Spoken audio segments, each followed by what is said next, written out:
Welcome to the Femsplainers. I'm Danielle Crittenden. And I'm Christina Hoff-Summers. And we are thrilled to have the father of all mansplainers in our studio today. Christina, I think he's actually more of a man whisperer. Yes, a man whisperer, the mad genius behind the intellectual dark web, whatever. Welcome to the Femsplainers, Jordan Peterson. Thank you very much. So delighted to have you. And it's an honor to have you. It's an honor. It's amazing. And a note to our listeners, we're recording this in front of a live audience at the American Enterprise Institute in Washington, D.C., where Christina is a resident scholar. And there'll be video of the podcast as well, and we will let you know where to find that when it's ready. And we're also grateful to AEI every week for the use of its recording studio for the podcast.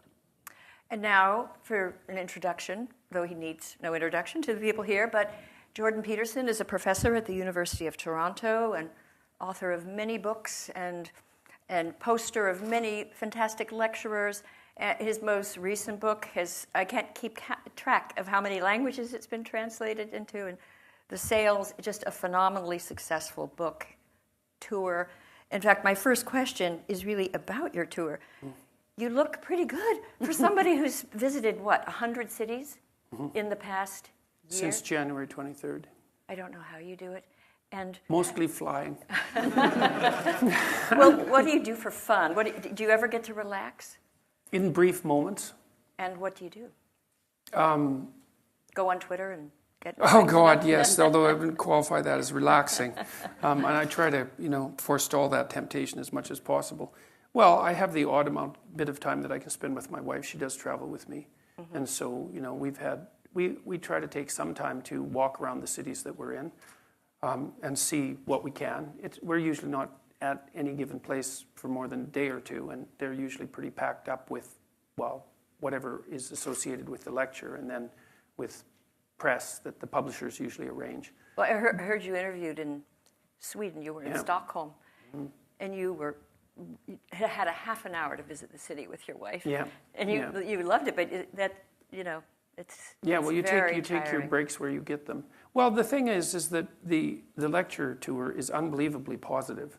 Yes. And a lot of this is ridiculously positive, so if I'm going out on the streets now or in cafes or, airports, I meet people all the time, and they're always polite, and they're always happy to see me, and they always have some very touching story to relate, and then the audiences themselves are very positively predisposed to whatever it is that we're doing together, and so that makes it a lot easier to stay motivated and to continue. Right. It's demanding because everything's scheduled so tightly, and I do a different lecture every night, every time I go. I find that amazing because I give a lot of lectures and I anguish over every word, and then I have another one, and you go up without notes. Yeah, well, I have a large collection of things that I know how to talk about, and usually what I try to do is to formulate a problem before the lecture, right. And so I'm addressing a specific problem, right. And then I can track how I would set up the argument, and then I walk through it. But part of it's also an attempt to formulate the argument on the fly, to make the question, what would you say, to formulate it more precisely and to make a more precise and engaging answer, and then I can use the audience to judge whether or not that's happening. And so it's also a real challenge to do that. So I enjoy that. And it's an excellent intellectual workout. And I've been recording the lectures, and I've been using some of them to write the first draft of the chapters for my next book and for books after that. And so, I'm able to maximize the utility of doing this at each event. And my wife seems to be particularly well suited to traveling like that. She actually enjoys it quite a bit and is a very stable person, and so that's also helpful. So and it's nice to have an extra brain along because things are scheduled so tightly that we don't ever have any room for error. Yes. So, well, we're going to. I don't know how intellectually rigorous we plan to be with you today, because we know that whenever you're on one of these platforms, you're talking about your ideas. But on the Femsplainers, we want to hear a little bit more about Jordan Peterson, the man. Desperately and definitely want to hear about your wife, Tammy. Yeah. And also, you're so well known for your views on men, or how your ideas have been taken up so enthusiastically by young men. But we want to talk to you about women. Yep, that's good. So, but one of the things you and I share is that we both grew up in Canada. I promised Christine I would not do my Canadian accent while you were here. But you grew up in rural Alberta. I grew up in Toronto. And you are, the country's most famous guru now since Marshall McLuhan. But is the fact that you came from Canada have any effect on your views, do you think? Has it formed you in any way? I mean, would it be the same if you think you'd grown up in rural Texas? How has Canada contributed to your worldview? She's always looking to for the Canadian angle. Canada, so hey, we have listeners in Canada. Well, I think the particular part of Canada I grew up in probably was formative to some degree. I mean, the town I grew up in was only 50 years old, and the particular part of the world that I grew up in was really the last settled part of the North American prairie. This was outside of Edmonton, correct? Yeah, about Fairview? 400 miles north of Edmonton. Oh, 400 miles. Yeah, it's right at the tip of the... That's a short distance. A short distance. Yeah, so the prairie, Suburb. the prairie stretches up that far north. It stretches up farther north in Alberta than it does anywhere else in the North American continent. And so we were at the tip of viable farming, essentially. And so it was a new place, and it was a rather raw place, and it was a rather harsh place in many ways, especially because of the winter. And it was fundamentally a working class place, although a prosperous working class place, right? Because most of the industry there was related to the oil and gas industry, and although it was cyclical, when things were good, working class people could make a very good living. This was during the 70s, so through the whole... Yeah, that's was right. Was it fun to be a kid in 400 miles outside a small town? But yeah, I liked it when I was a kid. I wouldn't say it was as fun when I was a teenager. Right. But I'm not convinced that the majority of people who are teenagers necessarily have the most wonderful time of it. I think adults often look backwards at the past through rose-colored glasses. I think that's what the cartoonist Trudeau accused Reagan of doing continually. Gary Trudeau. You're at the American Enterprise Institute, don't insult Mr. Reagan. No, I'm kidding. I think the words you used for it in your book was teenage wasteland, I think is what you called it. But it's Canadianness. How does that formed you or affected you, if at all? Maybe it didn't. It's hard to say. I mean, I've lived in lots of different parts of Canada now, and Canada's quite different. I lived in Alberta for a while, and it had this particular flavor of existence. I mean, mostly in Fairview, I was striving to leave and to move ahead, let's say, or to move, I hesitate to say up, but somewhere different, somewhere more urban. But that's the case with many people. I mean, the small towns all across the West, in the U.S. and in Canada, are dying. I mean, they're down to nothing because everyone's moved to the cities. I lived in Montreal for a good while, and that was interesting because it was a very, very different culture. It was a culture that was, to some degree, stratified by language and by class. And none of that was true in Alberta because it was so new that there's no class structure. Right. So that was quite interesting. Right, and you worked, what I loved, I pulled a passage because I think, as you say, people are born in small places everywhere and some want to leave and some don't. You said, I wanted to be elsewhere. I wasn't the only one. Everyone who eventually left the Fairview I grew up knew they were leaving by the age of 12.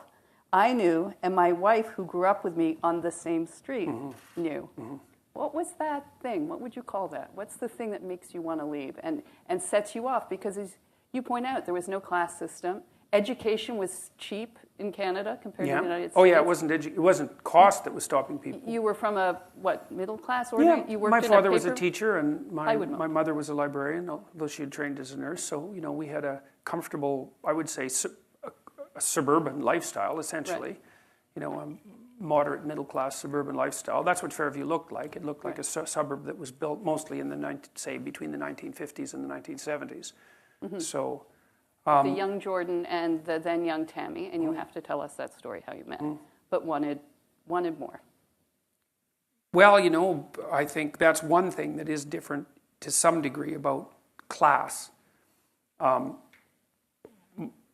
My father and my mother had both left the towns they were from, and they were forward, future-looking people. And, you know, most of my friends who quit school and who didn't attend university, they didn't have that sense, I would say, that more developed sense of a world outside of what they knew. And the other thing is that my father took us on long trips when I was a kid.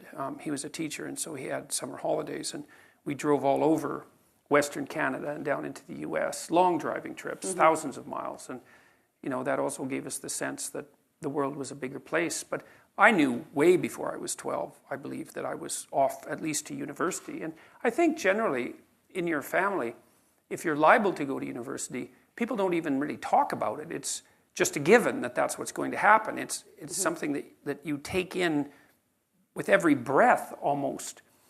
It's often an unspoken expectation. And maybe people make casual reference like, well, when you go to college, but it's not like there's a question about it. Whereas if you're from a working class background, especially if your family hasn't pursued post-secondary education, that isn't in the realm of unspoken or spoken expectation. And it wasn't like lots of my friends, including many of them who dropped out before they hit high school, they were by no means the dimmest people in the class. Like, they were plenty smart, but they weren't oriented towards the idea of pursuing a career that involved intellectual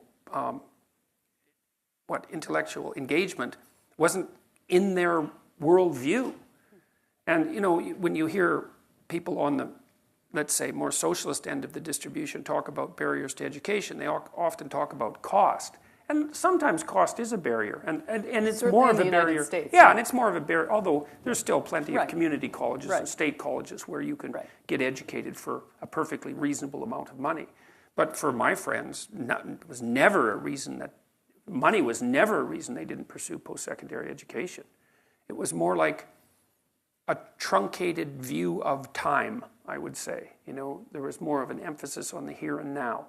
Well, and there were jobs aplenty, I guess. Well, there was also that, yeah. And well-paying jobs. Right. Like, it wasn't obvious that you were in better shape economically to go to university than you Probably were worse. to. Oh, yeah. Well, especially if you were doing something like working on the oil rigs. Right. But you know, that was rough, cold, harsh work, and it wasn't. Once you had an in, you could stay employed, but it wasn't that easy to land an entry-level job either, and so. Yeah, well, it was wise for lots of working class people to work in those jobs because they were unbelievably lucrative. So, and they should have been, because they were very difficult and dangerous and frigid, cold and rough. So, you know, it's not like the people didn't earn their money. Well, just tell us quickly, like, how you met your wife. You met her when you were 7 or 8 or Yeah, in grade 3. In grade 3. Yeah. And did you fall in love with her? In grade 3? In grade 3? Yeah. And was it mutual? Not in the beginning. She wouldn't admit it if it was. There were lots of the boys in grade 3 were in love with her. She had a whole little crew of guys that were perfectly willing to follow her around, and she was perfectly willing to exploit that. She was very good at it. Yeah, she was very popular. It's little just girl. so wonderful that you met as children. Yeah, we were friends for a long time. You know, we used to play chess together and croquet, and she was a vicious croquet player. She would, I don't know if you've ever played croquet, but if your balls touch, then you can stand on yours and whack it, and then the other person's ball will vanish off into the stratosphere, and she liked to knock it all the way down the street. Mean. Yeah, So and then she'd mean. laugh, and you know, so she always had a good vicious sense of humor. It's one of the things I actually admire about my wife when we've had our verbal disputes, which, you know, have certainly happened. She can string together a sequence of insults that's so hair-raising that you have to laugh. It's like, Did she have brothers? she did. She has a brother, much older, 8 years older. But he's quite a peaceful person, and she had 2 sisters. I just find girls with brothers can get along with guys, because guys, they show love and affection by insults. And and jabs and jeers and Yeah. and I had a brother and I sort of learned okay I could, but if you don't have brothers, girls are like, oh, that's so rude, that's so Yeah. So she was. Yeah, well, she has a naturally Or maybe she acerbic, came by it naturally. acerbic twist. She did. Well, and her father is quite sharp-witted and well, he was a real town character. He's still alive. He was a real character in the town, a real hyper-extrovert. Everybody knew him. And he had a pretty good wit on him, and she had some of that. Well, it still does have some of that.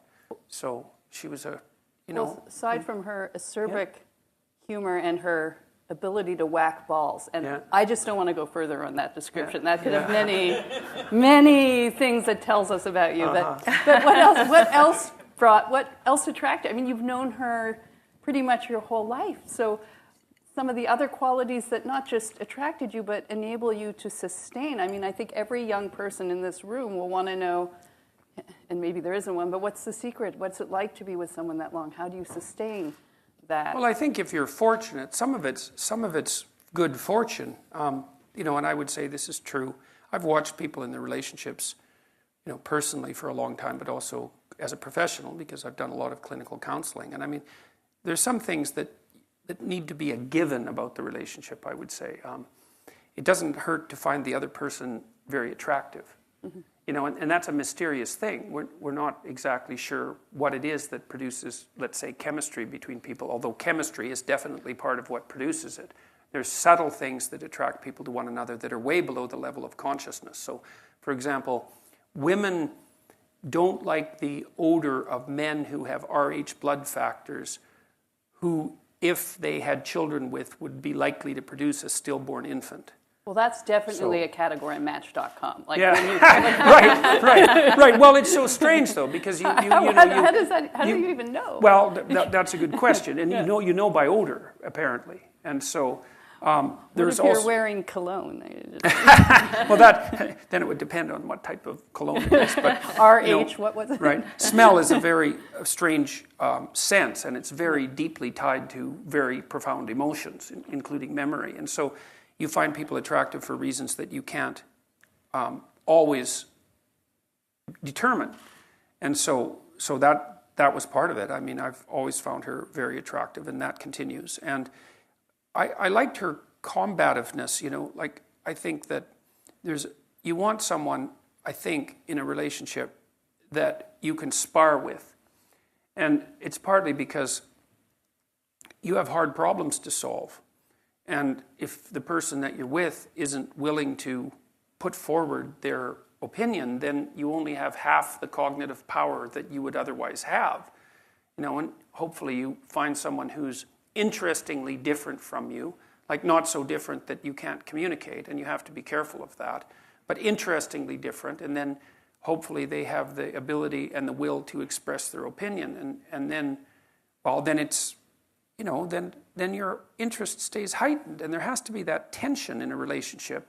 People think, well, I want to get along perfectly with my partner. It's like, no, you probably don't.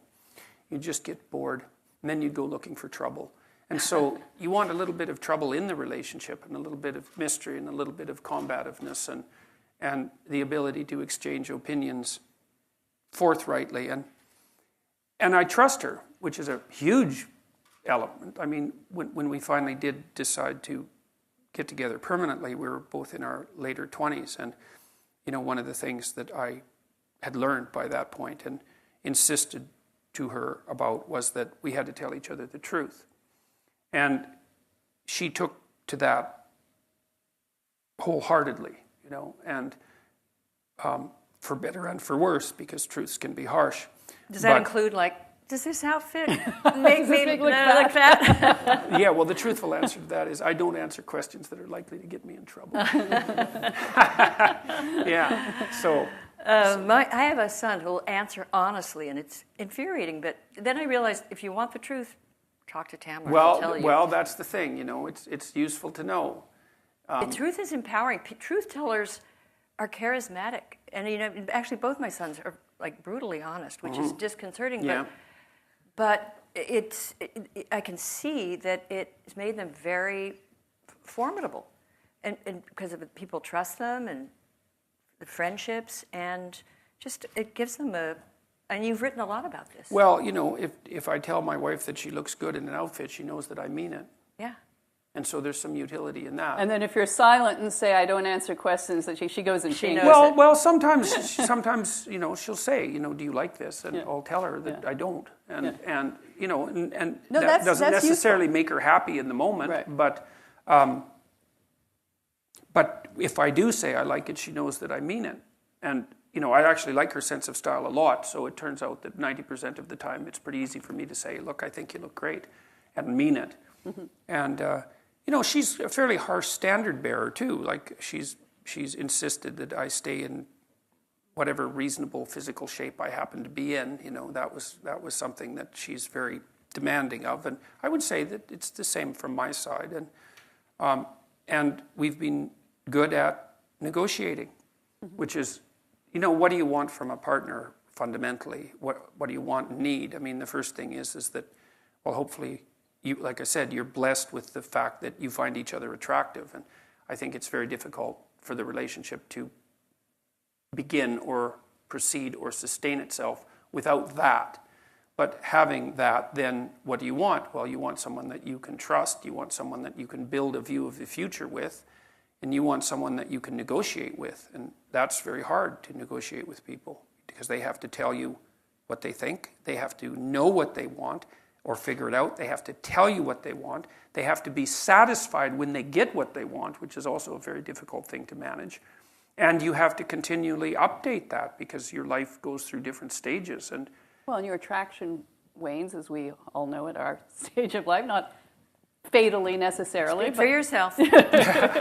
but you will go. I mean, you will not be 25 forever. So that has to be renegotiated. Yeah, well, and you have to work at that too, right. And that's something that people also don't understand because they tend to think that, well, that all romantic interaction should be spontaneous.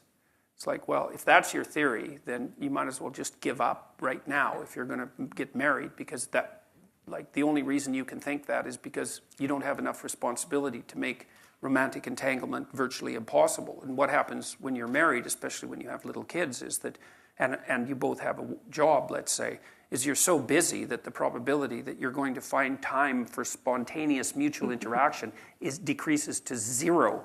And so if that's what you're hoping for, then you're never going to have it. And so what you have to do is you have to make time for each other. And, if you're dating, when you're establishing a relationship, well, you put some effort into it. You decide that you're going to go out for dinner and you dress up to some degree and, you try to present yourself to each other in some halfway mutually acceptable manner. And you hope that there's going to be a positive consequence of that you're going to find each other attractive. But then people somehow think that once they're married that the same amount of effort isn't necessary, and that's wrong. I would say more effort is necessary on the same front. And you have to think it through. It's like, if you don't want to be bitter about the intimate element of your relationship, how much time do you have to spend together each week? And my rule of thumb, sort of derived from clinical observations, is that you need to spend 90 minutes a week with your partner talking. And that means you're telling each other about your life and staying in touch, so that you each know what the other is up to. And you're discussing what needs to be done to keep the household running smoothly. And you're laying out some mutually acceptable vision of how the next week or the next months are going to go together, right? So that keeps your narratives locked together like the strands in a rope. You need that for 90 minutes or you drift apart.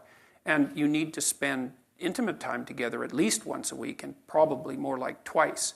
And that has to be negotiated. And if you don't negotiate it and if you don't make it a priority, then it won't happen in all likelihood. And then, well, then you don't have it. And that's a catastrophe because there's not that many things in life that are, intrinsically, what would you say, engaging and meaningful and pleasurable and also bonding, all of that. And if you let that go, then, well, part of you dies and part of the relationship dies. And, well, then there's always the possibility of becoming attracted by alternative entanglements, which you would do if you had any spirit left, right? I mean, that's the thing is if your relationship at home is entirely unsatisfying sexually, what are you supposed to do with that? Nothing? You're supposed to just bear it? I mean, in one way, the answer is yes, because it's your marriage. But another way is, well, what, that's all the fight you've got in you? You're going to just let the erotic element of your life die and accept everything that goes along with that because you're not willing to cause a bit of trouble to ensure that it's maintained? And, and we're not very good at thinking these things through consciously. And people are bad at negotiating, period, as far as I can tell. But they're particularly bad at negotiating things that are deeply private. How much do you want your partner to know about you anyways? It takes a lot of trust to have a real conversation about what you need and want. Now, you have, in the press, people read that you have a following of young men. And I went to hear your lecture in Washington, D.C., and there were a lot of women there. And your book, first of all, men don't buy books that often compared to women, so I'm presuming you have a lot of female readers. And I found it, Danielle and I found it completely readable and... Well, it wasn't written for men. No, it was. So you have it's more like a delusional desire on the part of the radical leftists that the only people that could possibly be attracted to me are angry men. Exactly. And it'd be better if they were angry young white men, because then that fits the narrative completely. But you have a diverse audience, a diverse following, including many women. And they're also not particularly angry. I mean, I've talked to 200... You're diffusing the anger. That's the point of your book, is stop being angry, stop being resentful, right? Well, resentment is that's absolutely crippling. Right. Resentment, deceit, arrogance. That's part of, I'm writing another book, and one of the rules is don't allow yourself to become what is resentful, it again? Resentful, deceitful, and arrogant. Yeah, RDA. those three things together. Yeah. But it could be rad if you just... Right. Well, that's supposed to be a good thing. So, yeah, and there's been 250,000 people, as I said, come to the lectures, and there hasn't been a single negative incident, not one. This is what I find fascinating, is that I found you early on. I had no idea you were. I just thought it was like Butch Cassidy and the Sundance Kid. Like, who is that guy? Who is that guy? Like, you were pretty good, and we were covering a lot of the same topics later on. Yeah. And wow! And then I found out who you were. What is astonishing to me is that there's this amazing just split between the positivity of your audience, the diversity of your audience, the intellectual content of your message, and then you get with a snarky journalist with an agenda. And I'm not mentioning names, but this BBC. This young woman from GQ. Oh yeah. And it she was hated just me on site. On site, and So it was did the just BBC like lady. Gotcha. That was Channel 4. We don't want to blame the BBC. True. It was Channel 4. You were a saint. And then and she seemed, like as often, she seemed intelligent and capable of insight up to a point. But it's almost as if something had seized her mind, and she. Oh yes, something had. Something That's had. for sure. You bet. I think people. And Possessed by ideology. Camille Paglia says that a whole generation of some of our most talented young women are incapable of thought because of this ideology. Or different thought, maybe you mean or to just say. an openness to. She couldn't, and you were saying completely like interesting, fascinating, original things, even to me who've studied these topics, and I thought, wow. And no, it was quite the day. So I went to Baltimore. You survived it very well, it and acquitted yourself made me think a lot that day, because I went there, and I had to go out of my way to do it. Not that I'm complaining, but there's a reason for saying that. So I got you had to there. go to Baltimore? Yeah, well, I was talking in Baltimore. Oh, okay. So There's the aquarium. And I showed up to the hotel room where this was all occurring, and what you expect, generally speaking, even from journalists who aren't, who are more of the attack dog variety, or who maybe aren't positively predisposed to you ideologically or personally, you expect a certain modicum of professional politeness. Right. Because, well, you don't have to be there, and you came, and you accepted an invitation and all of that. And so even with the Channel 4 journalist, Kathy Newman, she was quite polite and forthcoming in the green room before the interview, right. So she would have had at least that professional persona, right. Which is, it's not nothing, right? There's something to be said for going through the motions professionally in an appropriate manner. But when I walked into the hotel room in Baltimore, it was obvious that this interviewer had already made up her mind about me 100%, and that she was absolutely, negatively predisposed to me with a personal animus. And animus is exactly the right word. And there was about a half an hour photography session because it was GQ. And so I was in that atmosphere. The photographers were fine. I was in that atmosphere for about 45 minutes before we started to talk. And part of the reason that I'm not as calm during that interview as I usually am. I'm a little bit harsher. And the reason for that is that, it just started off instantly combative. And what I should have done, you see, it's very, very difficult to be awake enough to do these things properly. And the interview progressed fine, although by the end of it, I thought that I had maybe done enough interviews for a while because I didn't think I had regulated my temper as well during that interview as I might have. I was You actually harsher. did. Well, it's for the first not so few bad. minutes, you were getting angry, and then she brought up a question about anger, and I just saw you kind of adjust, and then after that, it was smooth sailing. Well, that's good because it was touch and go, and I thought, boy, maybe you're running out of patience. Maybe maybe it's time to dial back on the interviews because, I've had many interviews like that, and I find them and it takes me 3 days to recover from an interview. And then that. you start thinking to yourself, what I should have said. I should have said that, and I drive myself mad. No, but you did very well. But it's so interesting that what it told me was how parochial she was, and she lives in her own little world. But Christina, isn't it more a little bit about the ideology of our time? And gosh, you encounter this everywhere. And when I used to write about this, wisely, I would encounter it.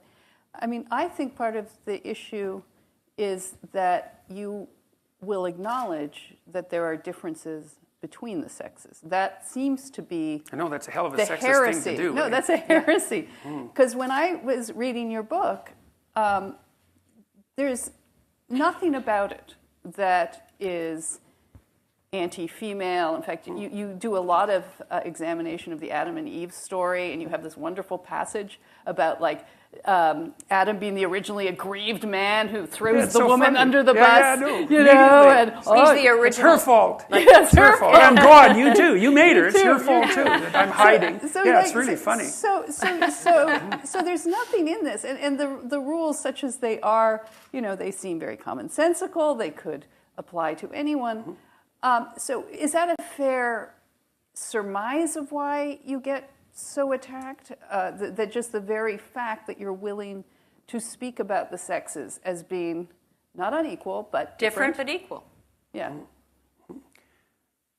Well, I would say that that's part of it because there's a threat there. So one of the things that happened when I was in Scandinavia, I just wrote a column about this actually. It was interesting being in Scandinavia, especially in Sweden, because they've pushed the equality of opportunity doctrine farther than any other country in the world. They invented it. It all started there, in the UN, in the original, the charter. The Swedes were there. And they've never given up. No. And the week that I was there was the same week that 2 articles were published on gender differences in temperament and in interest. And the biggest sex differences that we know of that aren't morphological are in interest. So women are more interested in people, by and large, and men are more interested in things, by and large. And the difference is actually large. It's 1 standard deviation. And so that means if you're a man, you would have to be more interested in people than 85% of men to be as interested as 50% of women. And if you're a woman, you'd have to be more interested in things than 85% of women to be as interested as the 50th percentile male. So the difference is actually quite substantial. And it's certainly large enough to drive occupational choice differences. And it explains a lot about the configuration of people in the workplace. Oh, absolutely. Well, and we're approaching parity in terms of overall workplace distribution of men and women, but there's massive differences in occupational choice. It's very interesting, for example, to go to the website of the U.S. Labor Department and look at male and female-dominated industries. And, there's the top 10 male-dominated industries have basically 0 women in them. So bricklayers being one of them. Like people, they're people-free zones, according to Camille Paglia. That you find just a lot of men in the people-free zones. Yeah.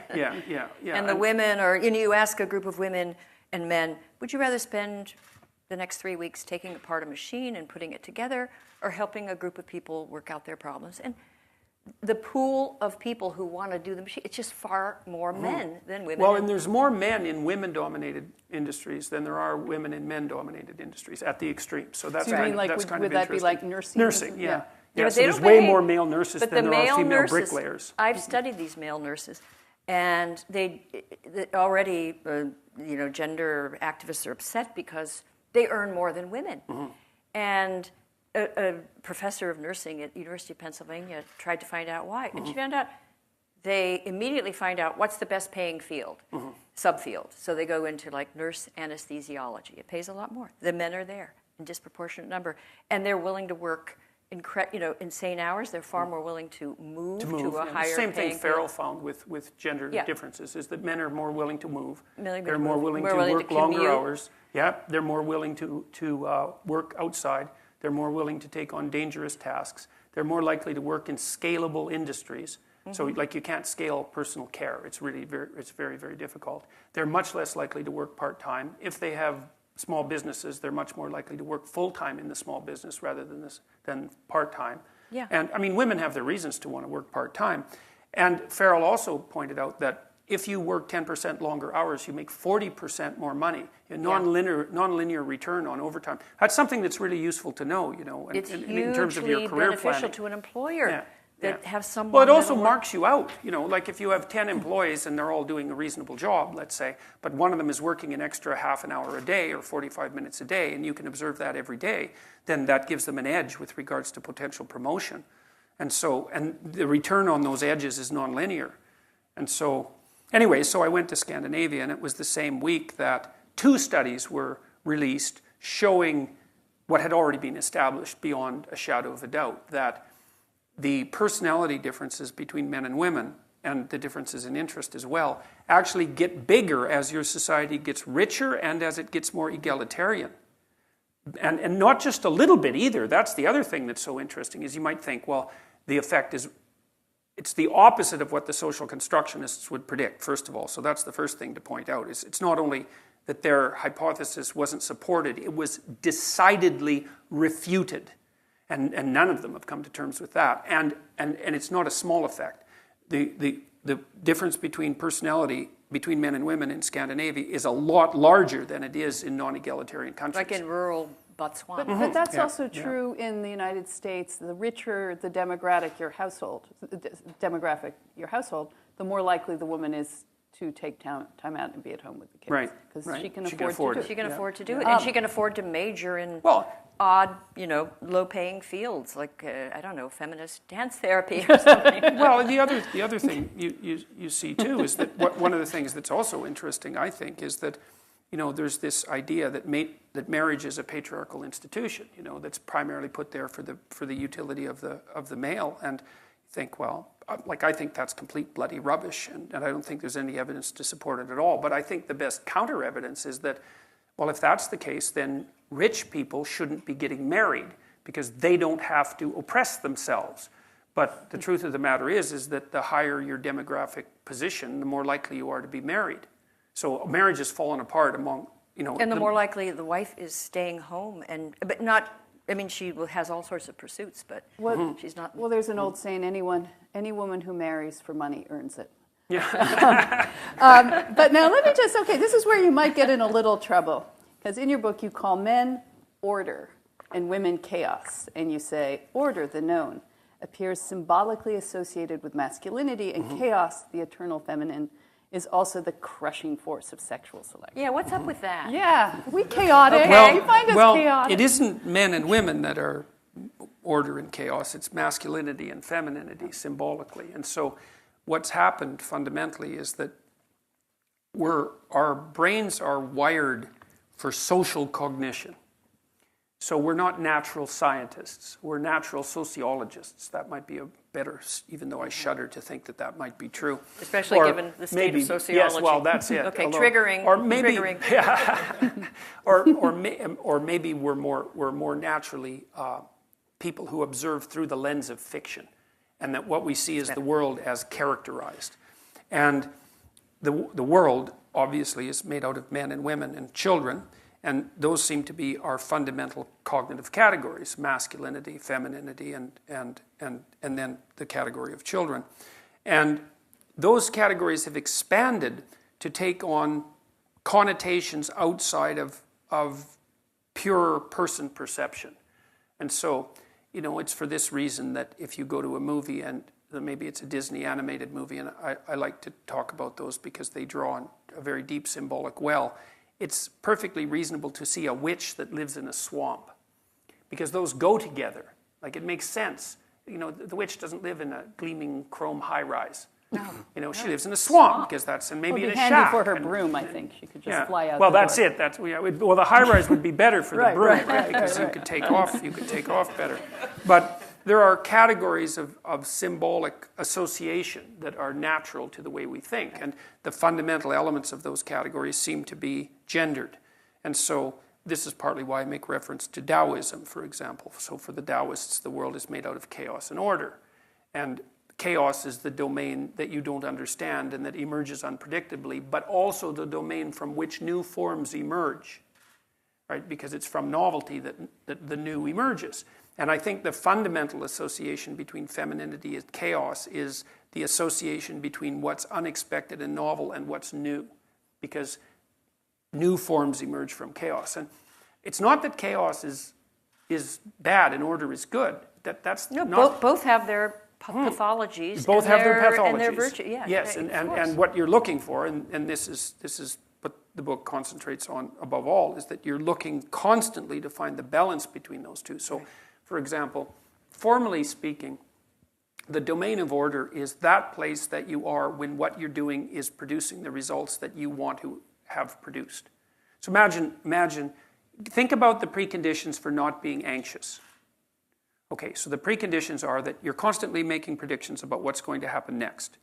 And those predictions are tied tightly to your behavioral output. So you act in a certain way and you presume that a certain thing is going to happen.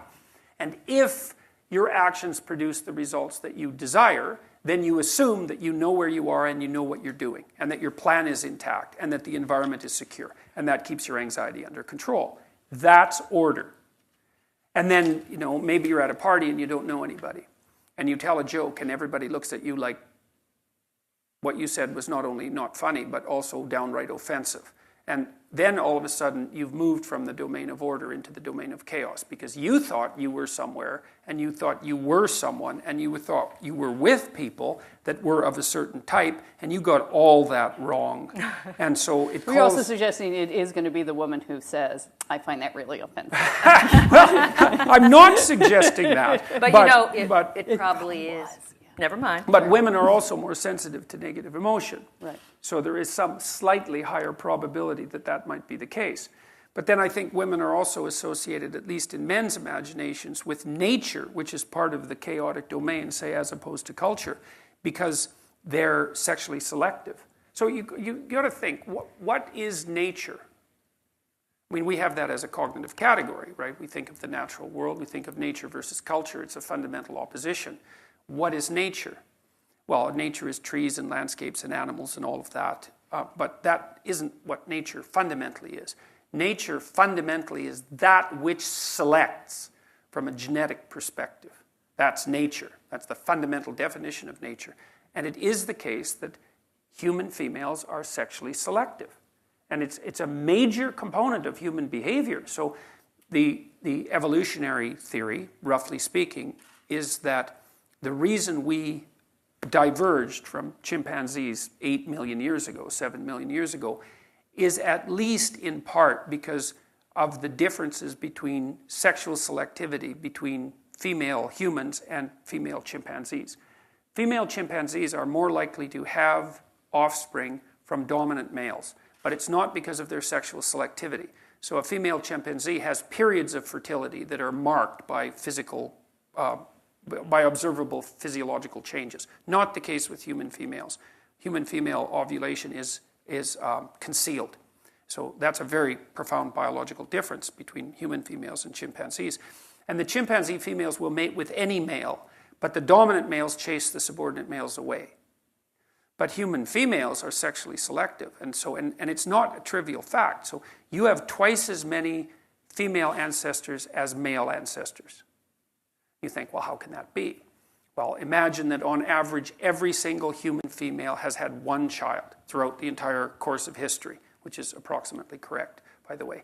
Then imagine that half of the men had 0 and the other half had 2. Okay, and that's roughly the case. So half of males, historically speaking, have been reproductive disasters. And the reason for that is because of female sexual selectivity. So it is actually the case that female humans are nature. It's not only that they're associated with nature symbolically. As far as reproduction is concerned, they are the force of nature that does the selection. And so they're nature in the most fundamental way.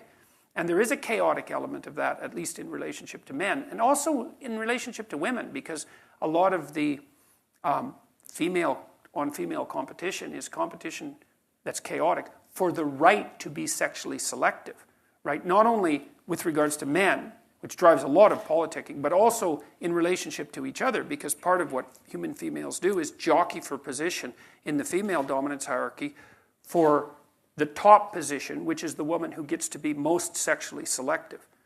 And so that drives female-female competition, and it's a different dynamic. There's similarities between female-female competition and male-male competition, but there are also differences, and they're pronounced. So men, for example, men are more likely to compete for socioeconomic status, and that's partly because that drives female mate choice. So the correlation for men between socioeconomic status and sexual success is about 0.6, and for women it's 0. Yeah. 0. In fact, it's actually slightly negative. Yeah. So, and that's a huge difference between men and women. But do you know the anthropologist Sarah Hrdy? Hrdy. And she's like my favorite feminist theorist, although as she would say, I'm a theorist who happens to be a feminist, but she studied primate behavior, and she looked at the women the females and not women, very carefully, and looked at chimpanzees and gazelles and so on, and found that the female, initially, like male primatologists would look and say, oh, the males are dominant and the females are so cooperative. She looked more carefully and saw the females weren't exactly cooperative. Like they would pass around their infant, their baby, whatever they were, and would find, and so the male primatologist would say, oh, they're so kind and caring. She found out that when it was not it was not hers, they would take like little tufts of hair that would come out, or they'd do something to the eyes, and the baby would like be injured, and she saw all this violence. Especially but it was true covert. When there's status differentiation. Yes. So it's much more likely that'll happen when a higher status female is taking care of a lower status infant. Exactly, and she said the great tragedy, well, not tragedy, she said the reality of our species, and in fact, the subtitle of her book is The Woman Who Never Evolved. We didn't evolve for niceness and cooperative. There's immense competition, and we can, according to her, it's indelibly, marked in our nature to compete for the dominant males. Oh, and yes, no doubt about that. And that seems true cross-culturally as well. That does flatten out a little bit in the more egalitarian societies. Yeah. So instead of being exaggerated, it does flatten to some degree. Right. So you could imagine that there's a biological component and a cultural component. Of course, and both. In that case, if you modify the cultural component, then that seems to decrease the overall. So, let me be more clear about this. Women are less prone to mate up, across and up status hierarchies in Scandinavia than they are in less egalitarian countries. But they're still prone to do it. So worldwide, for example, young women find men who are about 4 years older than them maximally attractive. And they tend to mate across and up status hierarchies. And so one of the consequences of that, for example, is that as women have entered the workforce, they've actually driven inequality, because rich women will only marry rich men. men as rich as them or richer, whereas rich men will marry women who are poorer than them, but women won't. And so what that means is it's another factor that's pooling wealth in the hands of fewer and fewer people. It's a sortative mating now, Yeah. and you just find someone with your background. Whereas a doctor might have once married his secretary, he now marries another doctor. Yeah. Yeah. Well, can I ask then, stepping a little bit back from primates as well, how does this selection work in the era of swiping right and left?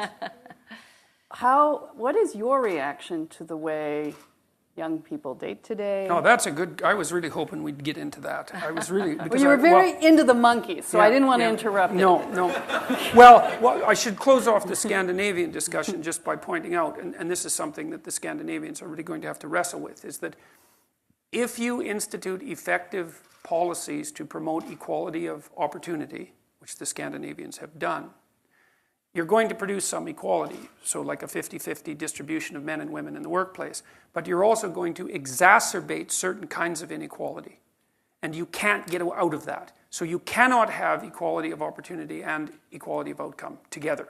They don't work together. And equality of outcome, the essential equality of outcome doctrine, which is often described with the code word equity, is that at every level of every occupation, the people have to be represented by the same number that they're represented in at the population.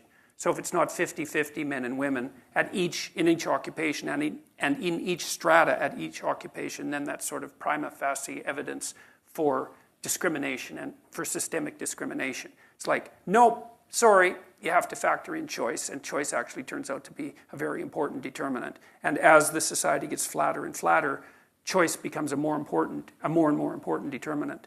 And so what that essentially means is that the most radical end of the left-wing political agenda is logically impossible, apart from the fact that it's impossible for a variety of other reasons. And they should look at the data. I mean, it's just a cliche now of, in any group of activists, and they'll say, oh, well, we need, in order for women to achieve equality, we need government-funded daycare, and we need online.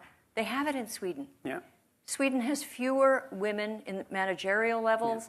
Yeah. American women are ahead. In fact, now they have quotas over there, so they need female CEOs and females on board. But it hasn't made any difference. They're bringing in American women because we're so much further ahead. Yeah. So it's made no difference in the distribution of men and women lower in the hierarchy. No, it's called the Nordic paradox. Yeah. And okay, you guys are so wonky. I want to get back to so yes, that's good. I think we all want to get back to data. I want to get back to these monkeys. I was thinking this morning about, I was talking to a variety of political types, and we were talking about... this morning? Yeah. In D.C.? Hard to believe. Who? Hard to believe. No, I'm not telling you. Okay. A bunch of Republicans here, and I've been talking to Democrats as well, but it was mostly Republicans here. And we were talking about abortion, and I made a case that that's really not a very productive discussion, because you're talking about a problem way too late in the sequence of problems. So by the time the discussion starts to be about abortion, there's 50 problems that have already emerged that no one has addressed. And some of those problems are, the fundamental problem is how human beings should regulate their sexual behavior. And that's a big problem. And you think, well, and there's an interesting thing that's happening, because the people on the right would say, well, that's easy. It's like, don't sleep around and get married and have sex with your marital partner, and that'll solve the problem. So there's strictures on sexual behavior, and those would be the traditional ones. And what you see on the left is that there's this weird paradoxical demand, let's say, that people should be allowed to express their sexuality in any manner that they choose, whenever they want, but that sex is so dangerous that it has to be carefully regulated at every single stage of the interaction. And so you know that many state legislatures have now followed the example of university campuses and put it in affirmative consent legislation, so that every move you make towards physical intimacy has to be preceded by the instantiation of a verbal contract, essentially. It's like, well, can I take your hand? Yes. You actually, from what I understand, you actually have to say yes. Like, nodding is not sufficient. And so each stage has to be preceded by affirmative consent. and well, I won't say anything about. Yeah, I will. It's absurd. It's absurd to assume that that's how human intimate relationships are supposed to proceed. And then you have complicated laws emerging that are part of that. That, for example, this is the case in California, as I understand it, is that you cannot give affirmative consent if you're intoxicated. Okay, so you think about that. It's like, well, what does that mean? It means that, like, a lot of sex is illegal. Has been illegal for a long time, yes. Including marital. Including, Yes, that's what it seems to mean. On my honeymoon, okay. Well, that is. I'm rethinking it. It seems. I'm rethinking it. It seems to me. It seems to mean, it seems to me to mean the California legislation that if you have sex with your wife or husband and either of you is intoxicated, then you're either one of you or both is guilty of rape. That's what it looks like to me. Actually, I was in a debate a few years ago at the University of Virginia Law School, and I turned to my debate partner and said, so if what you're saying is right, two people can rape one another. Mm-hmm. Right. And she said, yes. And I thought, oh, shit. I mean, how can that be? Well, that's the question. Well, okay, so then I would say, well, it's interesting because I think that a lot of this confusion has emerged fundamentally as a consequence of the birth control pill. So, because you got to think situationally before you think ideologically or psychologically. It's like, it seems to me that the 20th century will be remembered for the hydrogen bomb, the transistor, and the birth control pill. And those are unbelievably radical technological innovations. And maybe the most... Internet came in. Yeah, but My Fair Lady.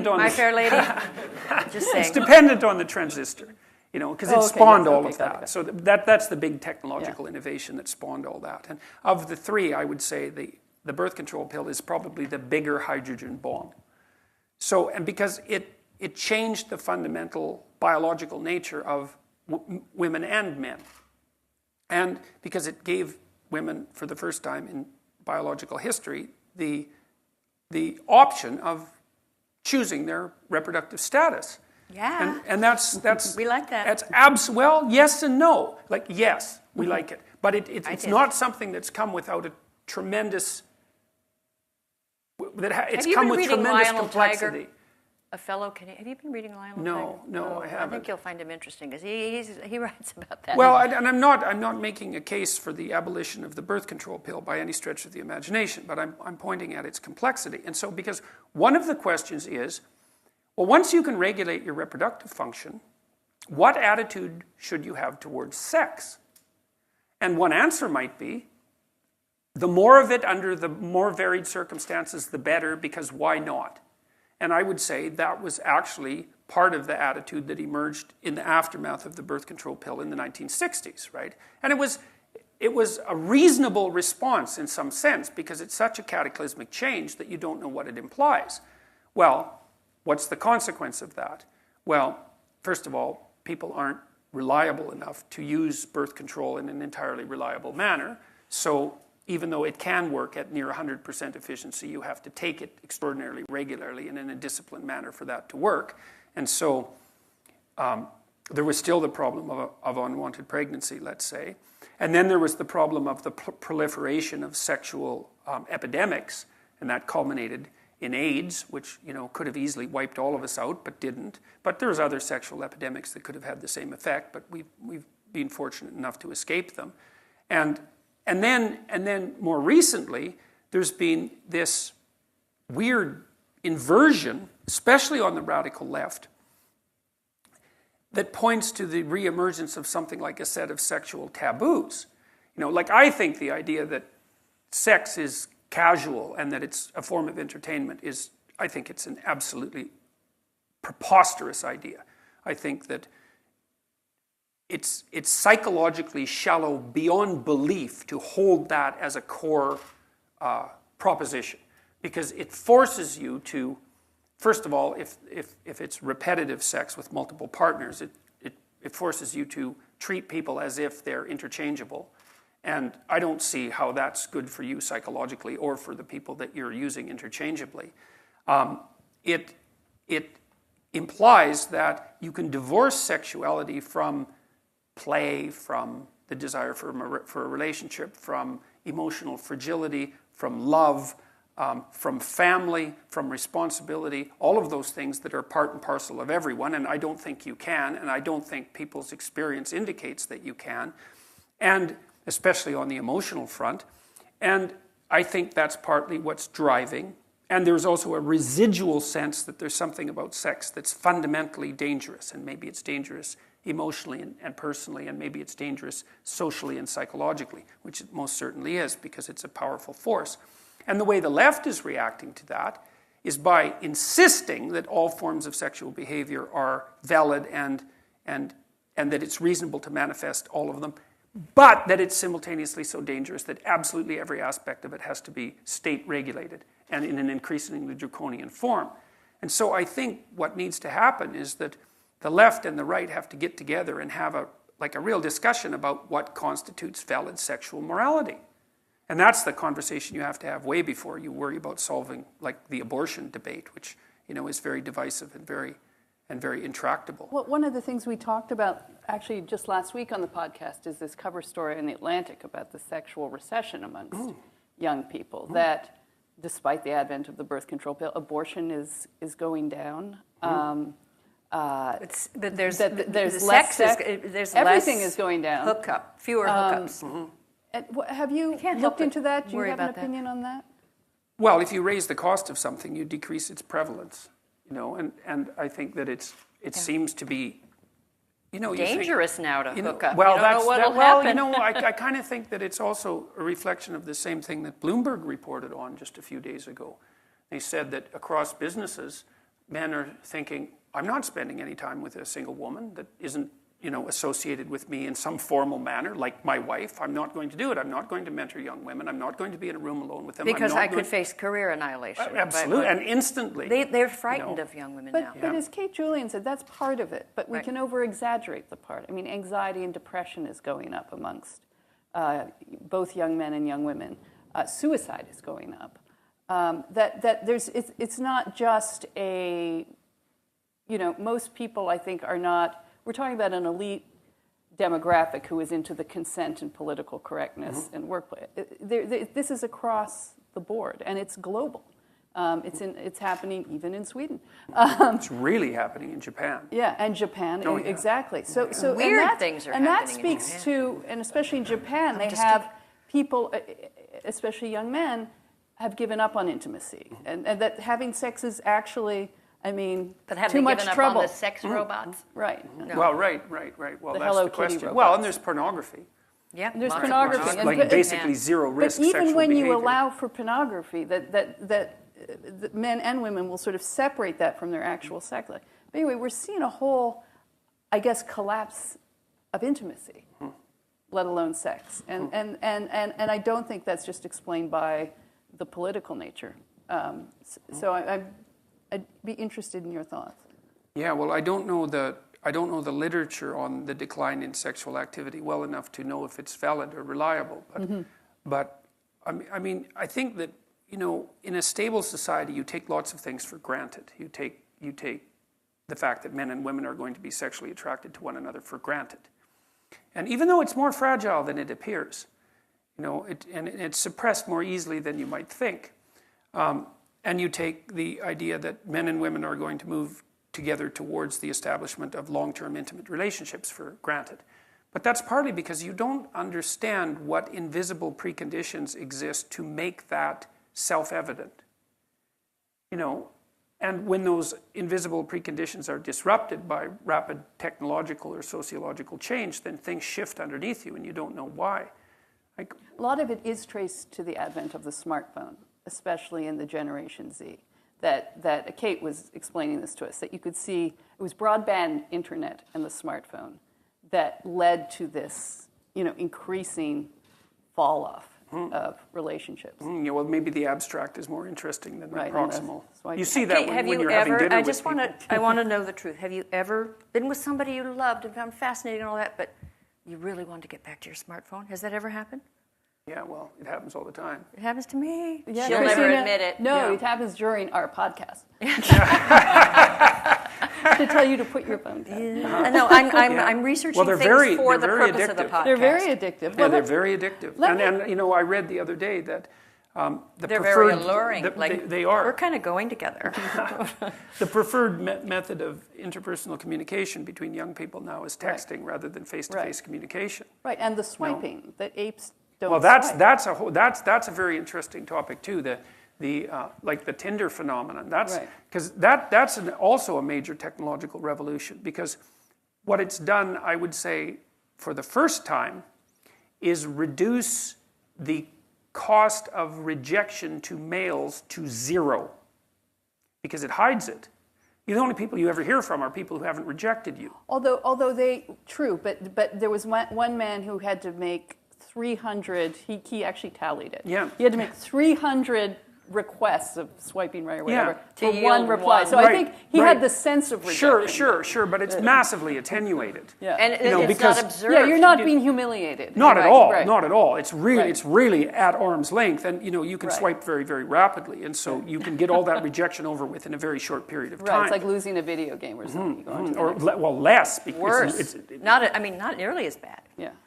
So, and you know, I don't know what. And I mean, Tinder also reduces one of the other things that you want to think about with regards to sex, and I think this is probably particularly true for women, is that to what degree is it in women's interests to allow the cost of sex to fall to zero? Because with pornography certainly does that. And it just seems to me that that's not a very good long-term strategy for relationships between men and women, because whatever sex is worth, the cost of zero is the wrong price. Mm-hmm. And so that's... You know, you can go to the bunny ranch and pay quite a bit for it. Well, true, but that's true. But you know, you don't have to. And you know, I've heard from a number of women read blog reports on their frustration with their attempts to be relatively sexually selective. Like, let's say they decide that they're not going to sleep with their new partner on the first date. You know, they're frustrated by the fact that to the degree that they're being cautious in their sexual behavior, which I think is actually an admirable idea, that they're instantly outcompeted, especially if their partners are somewhat impulsive, by women who will say yes at the drop of a hat. And so, well, again, I don't think, you know, it depends on what the goal is. That's the thing, is that there's short-term sexual gratification, but the literature indicates that married couples, for example, or couples in a permanent long-term monogamous relationship are more sexually satisfied than single people.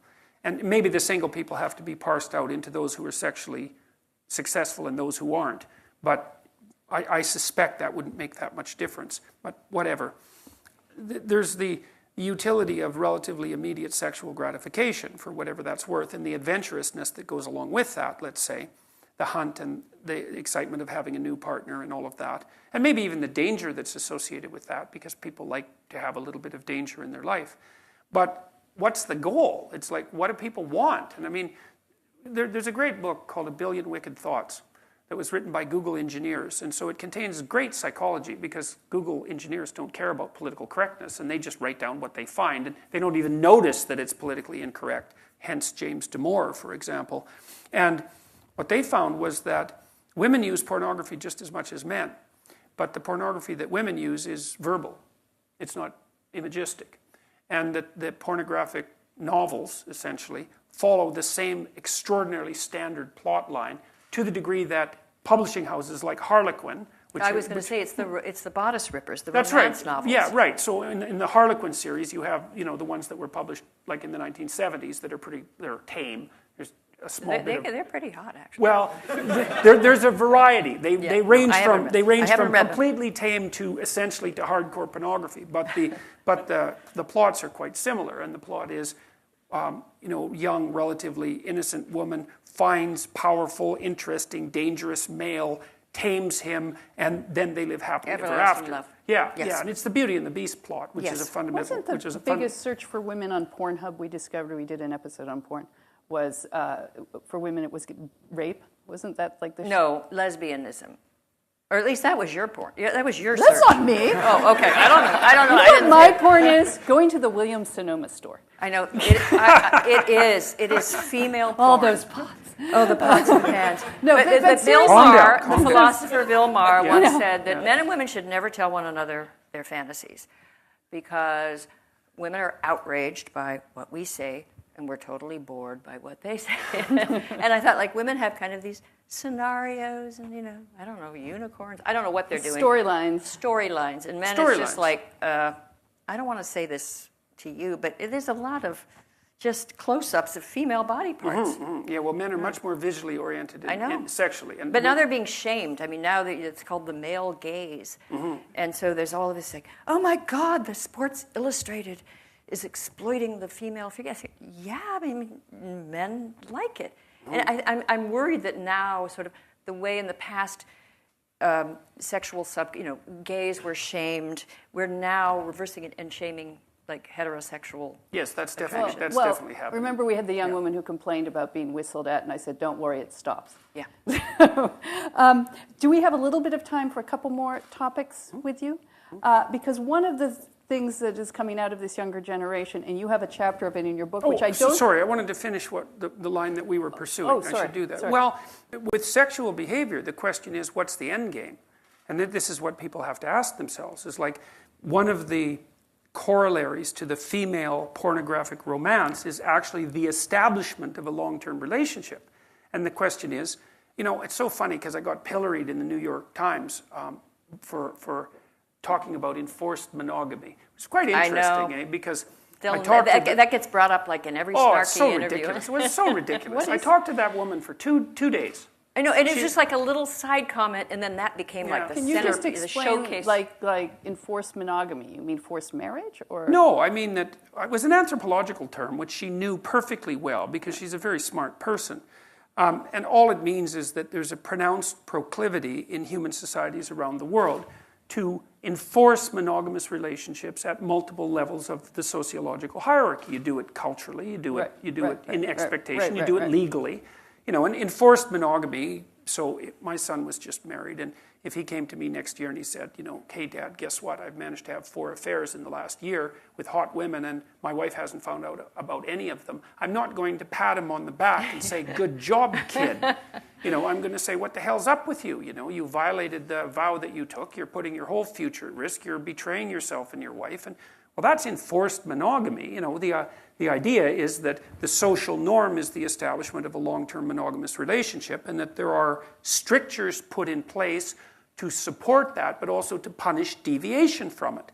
And you say, well, maybe not so much on the punishment end, but it depends. It's like, what do you want? What is it that you want? You want a long-term stable relationship or not? And if that's the goal, then your behavior should be devoted to whatever it is that facilitates that goal. And I certainly don't see that casual and impulsive sex fits that bill, not in the least.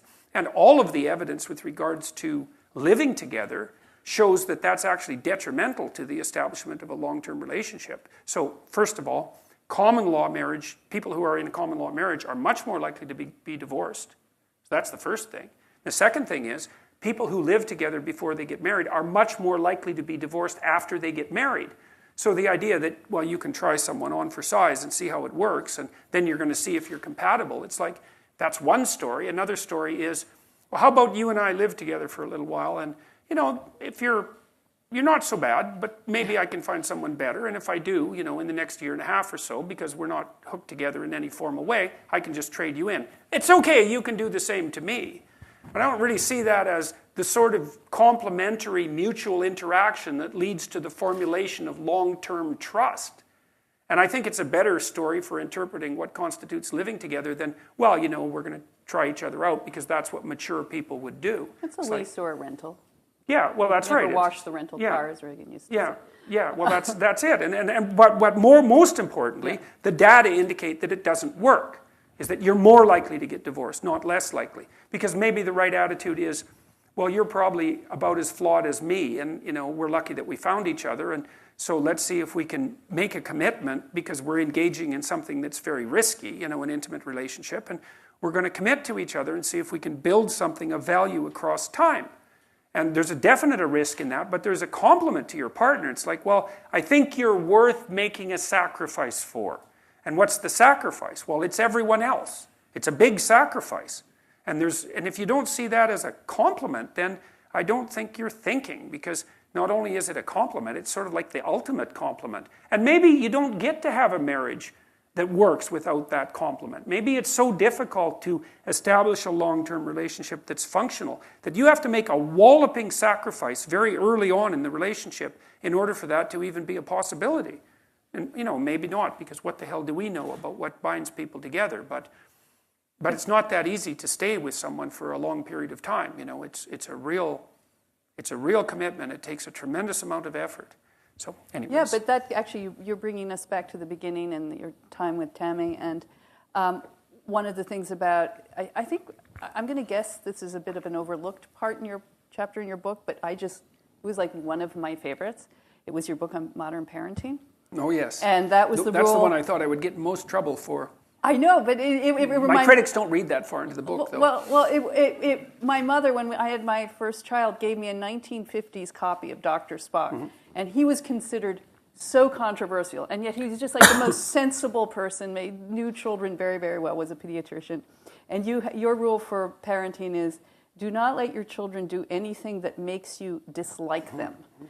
And you kind of, in that one chapter, and it's not even one of your longest chapters, just did this wonderful sweeping overview of modern parenting and the problems, and in some ways that we're producing maybe some of these kids who are prolonging adulthood, prolonging the markers of adulthood, that you feel that parents, you said, you see today's parents as terrified by their children, not least because they've denied credit for their role as benevolent and necessary agents of discipline, order, and conventionality. And then you told some hilarious stories about when your wife ran a daycare center out of your house, and you would get into tests of wills with some of the 2-year-olds. But yeah, they're tough, man. 2-year-olds can be really tough. You described your son as ornery. I'm glad to hear he got married. Congratulations. Tough kid.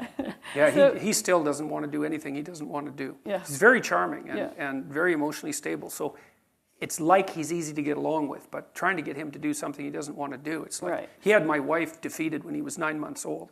And she's tough, like seriously, she's no pushover.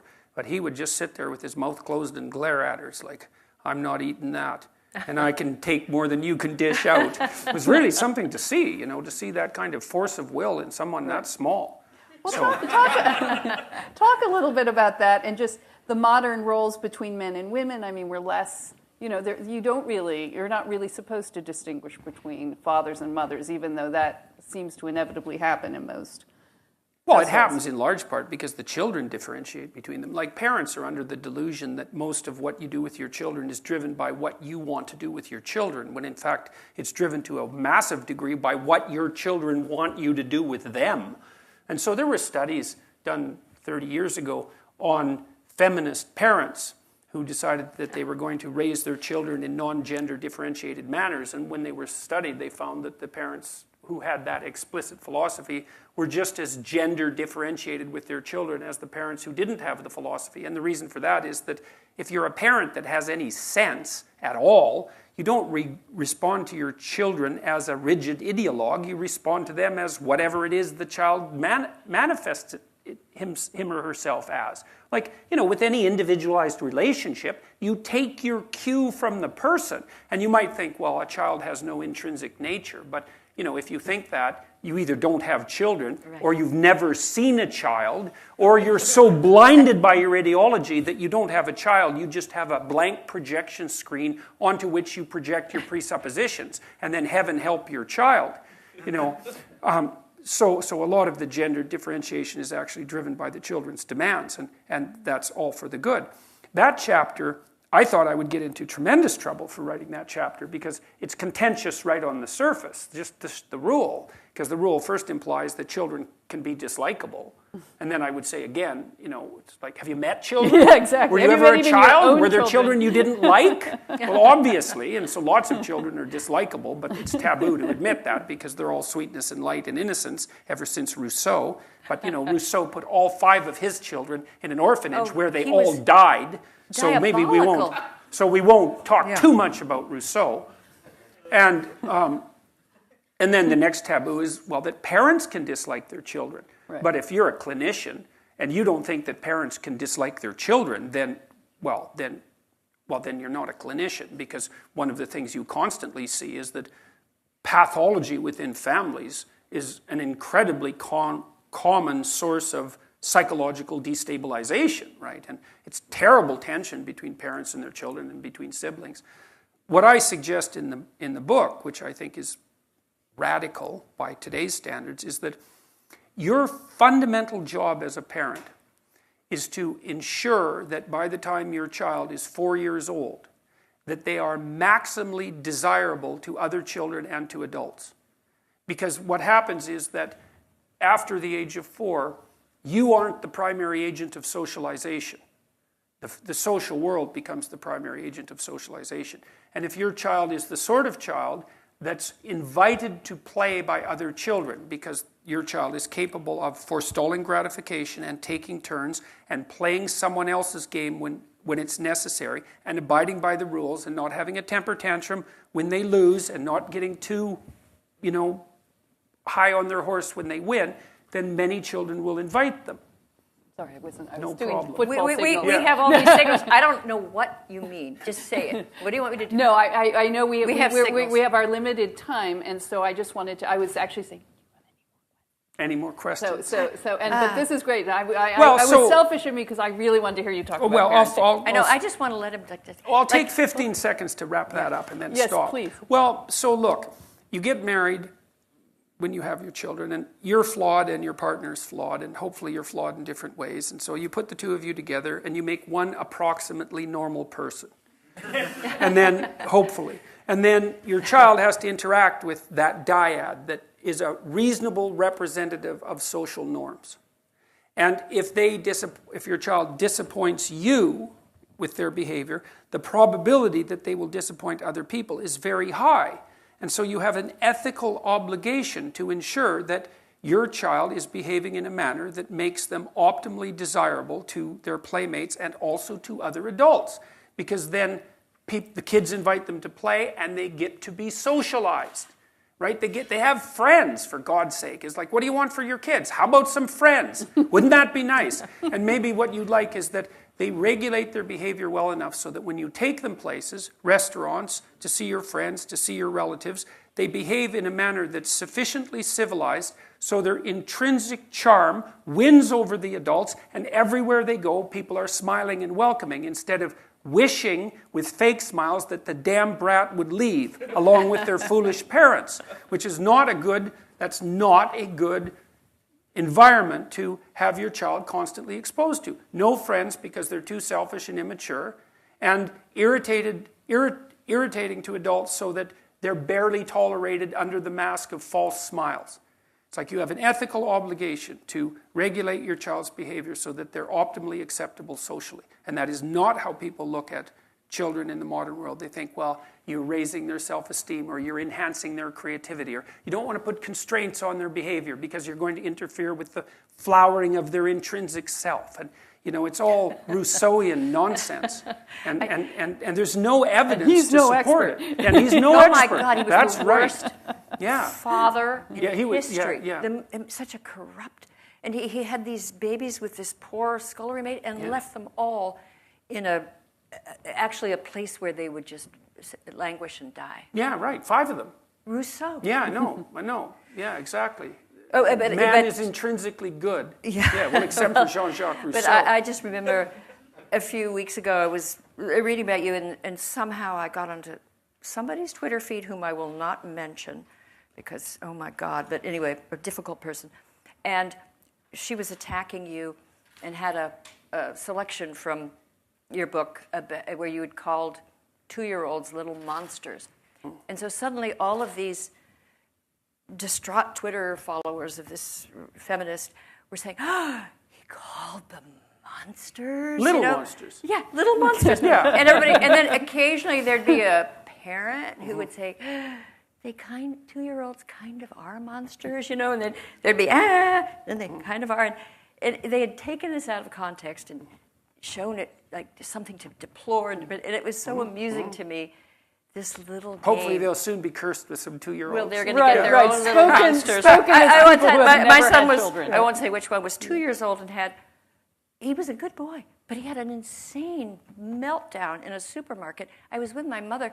We both pretended we didn't know him. We didn't want to be the parent. Oh, yeah. Oh, yeah. Watching And we heard people say, "Oh, my God, look at that child." And we were going, watching a 2-year-old have a tantrum it's a it was little terrifying. miracle. I didn't want to be associated with it. We had a boy who used to be in, like when my wife was taking care of more kids than ours, there was a little boy who had learned to throw a pretty decent tantrum. And he would do that. And it didn't work in our house because we'd just leave him have his tantrum and go into a different room, and then he'd kind of wake up out of it and there wouldn't be anybody around. And so that, like if you put all that work into audience. a dramatic display and you have zero so audience, true. you're not going to sustain it. Anyways, he could actually hold his breath until he turned blue. So you should try that. You go home and see if you can do that in front of the mirror, man. Like it's hard. It's very, very. You have to be it. You do. It was impressive. It was, and 2-year-olds are very impressive. They have unbelievable outbursts of rage and disinhibited emotion. And your job is, they're driven by these underlying motivational systems that are unbelievably powerful. And it's part of what makes them delightful, because when they're happy, they're insanely happy. And when they're playful, they're incredibly playful. And so the positive end of them is way exaggerated compared to, a rather drab adult. And so it makes 2-year-olds extraordinarily interesting. But the same is true on the negative emotion side. They're completely dysregulated. And it's really hard on them. Like, to have a 2-year-old who isn't in control of their emotions means that you have a child who's developing central personality, their ego, for lack of a better word, is constantly being swamped by these powerful underlying emotional systems. You know what it's like if you are enraged for any period of time, or if you're engulfed by grief. Like, it's exhausting. It's demeaning and it's exhausting. And it's the same with a little kid. It's like, it's a real defeat for the developing, integrated individual to be subjugated by those catastrophically powerful emergent emotions. And part of your job as a parent is to scaffold the part of the child that can regulate and inhibit those powerful underlying systems. So with my son, for example, when he used to misbehave, I would count and say, "You're going to go sit on the steps." He'd say, "Oh, no, I'm not." I would say, "Oh, yes, you are." And then usually I'd have to chase him around because he wouldn't go sit on the steps. And so I'd put him on the steps and say, "You're going to sit there until you've got yourself under control." And so he'd say, "No, I'm not." And I'd say, "Yes, you are." And then he'd try to get up and I'd just hold him. Say, "You're going to sit there. I'm going to hold you till you sit there." "No, I'm not." It's like, I could outweigh a 2-year-old. So I usually won those battles. And then he'd sit there and I'd say, "Look, kid, this is the deal." I'd say 2 things. Like, you want to have a bad day or you want to have a good day? You think about that. Because if you want to have a good day, we can just have a bad day. At that moment. Yeah. But if you want to have a bad day, we can have a bad day. So you sit here, and as soon as you get control of yourself and you're ready to be civilized, then you can come back and we can have a good day. So he'd sit there. It was unbelievable to watch, just enveloped with rage, trying to get himself under control, and so I'd come back 30 seconds later and I'd say, "What, have you got your act together yet?" "No, not yet." And so then I'd wait, and usually it took him 2 or 3 minutes, and he'd calm down, and then he'd come back out and he'd say, "I'm ready to have a good day." And he meant it, and I could tell he meant it too, because whatever resentment I was harboring towards him for his misbehavior, and you have to watch that when you're an adult, would vanish, because he'd come and he was done. He was ready just, to proceed on a civilized basis. And it was really interesting to watch that, because it took him, every time he sat on the steps, it took him a shorter and shorter period of time to attain mastery, right? Until, it got to the point where he could only have to sit for 15 seconds or so, and he would bring himself under control. And that was a victory. Like, if you imagine the neurological systems developed that are responsible for personality integration, it was a victory for those systems, because they were attaining the ability to regulate the lower order spontaneous emotions. And, and he turned into an individual who's capable of a tremendous level of self-control. And, and he had large demons to fight with. Yes, absolutely. And well, it turned out well for my daughter too, because she ended up being very ill, and he ended up being extraordinarily level-headed and reliable, and thank God for that. Could you come to my house and do that for my little Maltipoo Izzy? Because I can't train her. She's like a maybe that's the next book. The dog. I would love 12 a rules on how to train your dog? Yeah, The except you like 14 cats. You like cats. What's with that? Well, that's the Okay, one we rule can't- I objected to. Like, what's with petting the cat? I wrote about dogs for 2 pages to begin with, okay, just to well. satisfy the dog It people. didn't satisfy us. Yeah, well, they're not satisfiable. You can't satisfy them. All right. Well, we can't thank you enough for coming here. I know the AEI audience is just so delighted to have had the chance to hear you. Well, I'm really in happy person. that we got the chance to talk We finally for some length of time. I've only Yeah. met you Yeah. once we met in DC, but I've just seen you. I know on the we've internet. passed electronically, Yes, yes, right? yes. That's Oh, all, you've yeah. swiped past. Oh yeah, well there was that. We're not going into that. Okay. Thank you, So everyone. Thank you, Jordan Peterson, Dr. Peterson.